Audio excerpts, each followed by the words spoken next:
Hello, it's me again, and got another story for you. It's about the family, and my mom was born in Hurley, Virginia. It was close to Grundy, Virginia. Her name was Victoria Rowe. My dad was born on a mountaintop in West Virginia. His name was James L. Roberts. They got married in 1928 and had a bunch of children. He believed the verse to be fruitful and multiply the earth. James' dad had died when he was a baby, and his mother was Missouri, remarried Lige Easted. His dad worked on the railroad, and it was winter time, and someone came by Missouri house, and she was running out of wood for the fireplace. Somebody came by the place where William Harvey worked and told him that Mary Missouri needed some wood chopped. So he headed out after work. It was night, and there was snow on the ground. He walked up the mountain. He got close enough to the house in hollering distance, crossed over a log, and froze to death. My mom, Victoria, was a very kind and caring person. She spent her whole life caring for her children. She would work from daylight until dark, taking care of her children. She spent many hours together when I was young, reserving food for the winter. She loved gardening and always grew a big one. I remember her saying that she wanted to live long enough to see her children grown. And she did that. My daddy, James, was a big man. Some even called him Big Jim. He loved trading horses, and at one time made a little white light. When I was a young'un, I looked down on my dad for making shine. But when I grew older, I probably would have done the same thing to feed my kids. Dad had his special way with us, and we knew not to get out of line. Dad became disabled, and it made it kind of tough, but we all got by. Plenty of pinto beans, taters, cornbread, and we never knew we was poor until someone told us. We had a very loving mom and dad. Mom's first child was Ellen. She looked like Mom, had red hair. She was quick-tempered and would not hesitate to tell you what's on her mind. She was always good to me. When I was a small boy, I walked by a restaurant she was at, and she came outside and got me and took me inside and brought me a hot dog.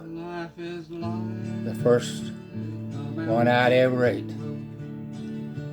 To me, it was great. Later in life, I went to see her and told me that she told me she's going to church, and she had a dress laid away, and she still owed $18 on it. I reached in my billfold and gave her $20 for her dress and told her to go to church.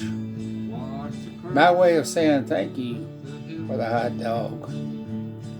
Mom's second child was Helen, one of the most kindest-hearted person that you could ever know. She was also fruitful and multiplied the earth. She did a fantastic job of raising her children. They all had the warm, sweet personality of Helen. She was very hard working. She kept her house spick and span, and she was really a good cook. I can never recall of her ever saying anything bad about anyone. She was just a lovely person. Then there was sweet Edith. She had a heart of gold. She called me her boy. She told me when I was a baby her job was to babysit me while the other family members worked the fields. When I was young, I remember her coming to see me when we lived at the head of Horse Creek. That's when I saw my first car. I had never seen anything like it. Later she would come and get me and buy me all the soft drinks I could drink.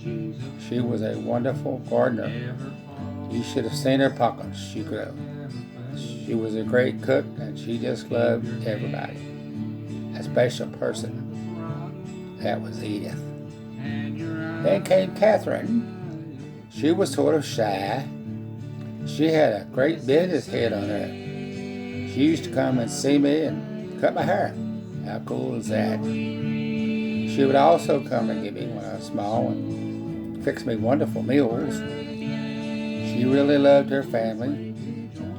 Her and all the sisters got together and organized their family reunion. That everybody had a great time. She really loved all her children. And came James Everett into the scene. He was tall and Lincoln, always had a smile on his face. He loved music. He formed a band with her brother-in-law, Junior Bowles, and played music as long as I can remember. He was also a kind-hearted soul and always fun to be around. Then Everett came along. He was the rolling stone in the family. Daddy always said that Everett needed his home on his back because it would never grow any moss. Everett and Ed did enlist in the Marine Corps and served our country. Thanks to Everett, let me drive my first car and let me go on my first date. He didn't tell me what to do when I approached a car with the light shining in my eyes. Luckily, I figured it out quickly. Everybody loved Everett. He died too soon. Then there was sweet Maddie. She's kind of tall and a very pretty young girl. She was Mama's helper in the kitchen. Whenever Mama needed doing, Maddie answered the call. She also helped Mama with the housework. Now she's a servant of the Lord. Betty Mitchell used to hang out with the brothers. I could never figure it out why they wanted to stay at the house all the time. The answer was pretty Maddie. He married her. And then there was Opal, the most kindest and gentlest person that you could ever know. She just loved everybody. My earliest memories of her, Daddy would always get her to sing a song. She had a beautiful mountain voice and could sing her song just beautiful. She also formed a group with her little sister Geneva, and the music was just wonderful. You could talk to Opal for hours and never run out of things to talk about. She was just a wonderful person. Roscoe was a very special person. He loved everybody, and they loved him. He also was a big horse lover. He got that from Daddy. He loved just to be around horses. He loved his kids dearly. I remember when he worked in the coal mines, there was a cave-in, and we all thought his time and earth had gone. But Roscoe was a survivor. He made it from the cave turnout, and he broke his back in many places, but he hung in there and made it. And there was me, Clarence. I was a small boy. They nicknamed me Tiny. Sounds like something Roscoe would have done.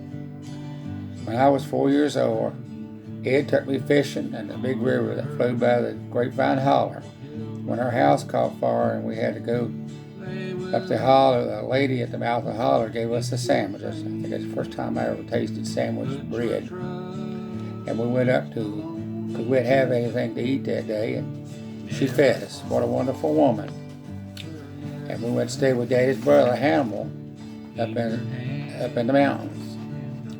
And thanks to Roscoe, he got me involved in music, and I've been playing it about 40 years. Then Lauren came along. She was Mama's baby forever. She cried every time Mama left the house. She also had a sweet personality, a very kind-hearted soul. She was never lost for words. She always had something to say. She also did a wonderful job when it came to the family reunion. She just loved everybody and they loved her. She was a great cook. I can't count the times she fixed me deer meat and always asked me to come to supper. A great sister. Then along come Boyd. He was named after Edith's husband. When he was a little kid, he would get the bridle out, put on his head, and run around and play horse. He just loved horses. Boyd had a sweet personality. I don't think he ever met a stranger. Like all the rest of the Roberts, he loved to talk and trade horses and was very successful in trading horses. Then after that, Geneva, the sweetest, most kindest person you ever would like to know. It came from Mom. She was kind of shy, and I can never remember her saying an unkind word about anybody. She just loved everybody, and that was not the love about Geneva. Her voice was like an angel singing. She teamed up with Opal and Junior and made a great CD. Since you are the baby, Geneva, we heap all of our love unto you. Love, your brother. Merry Christmas. Thanks for watching.